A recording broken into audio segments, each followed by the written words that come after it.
did it all come to a head, or was that kind of a very, very clear decision for you to kind of go in a different direction in terms of your health and how you were treating yourself? I think creatively, the reason why I'm able to paint and make an album that is, I think, the most cohesive record I've ever made, it's just not drinking anymore. I just am not wasted. Like, I still do fun stuff, like, I sail the stars and have fun with that. But like, that just heaviness of drinking is gone.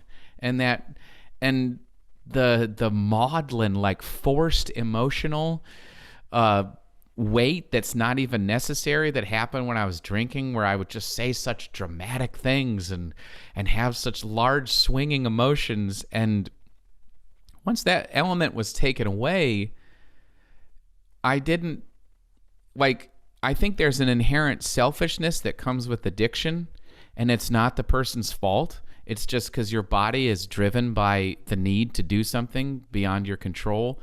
And when you take that away and you free yourself of that, you said liberating, and I think that's such a good word of, like, it is liberating to do that. And I think what it actually turned is it allowed my mind to open up to the conceptual realm and be okay with that. And I think at least for me, when I was drinking so much, I had like a tunnel vision where I just didn't have the full scope of life. I didn't have as much joy as I wanted, or I wasn't able to handle as dark as it gets.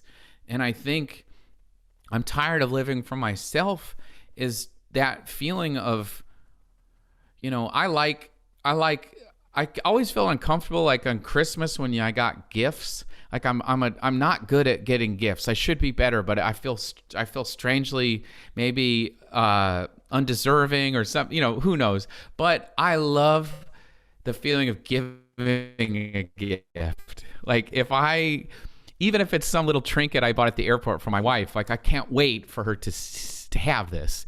And I think that's kind of what that line meant. Of you kind of when you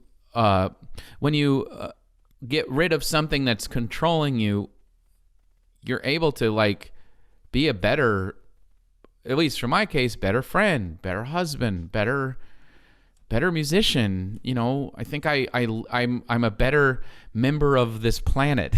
and Right.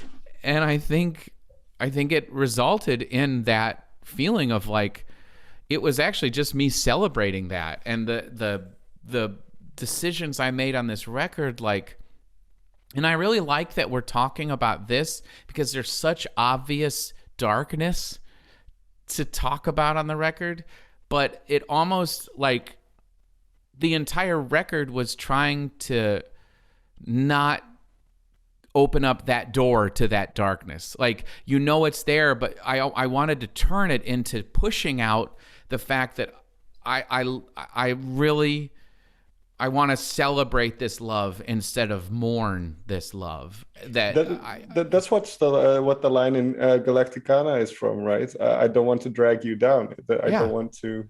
Yeah, and I think someone brought this up in a past interview, which I thought I never realized, is that my last record, Eraserland, opens with "I don't feel it anymore." That's the saddest line in the world. Like, I don't feel it anymore. Oh, I have a hard time. Like, I actually forgot a few lyrics from Eraserland, so I had to listen to it, and it will always be one of the most special moments of my life.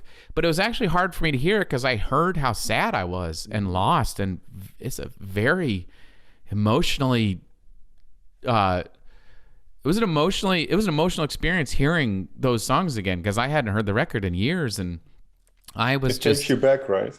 Yeah, and like, I don't want to be back at that place again. Like, I'm really glad that those songs were made and people could hear them, but I wanted to say, like, I don't want to drag you down. Like, we've had enough intense cathartic experiences together in 8 records in. Like, I want to make a record that there's the possibility that you're finished and you feel really nice. Like, oh, I feel good. Like, I'd like to, go make out with somebody or something. It's like, That's not too much to ask, I think. yeah. After making a record, it's kind of, I want to feel good. That's Yeah. I mean, that's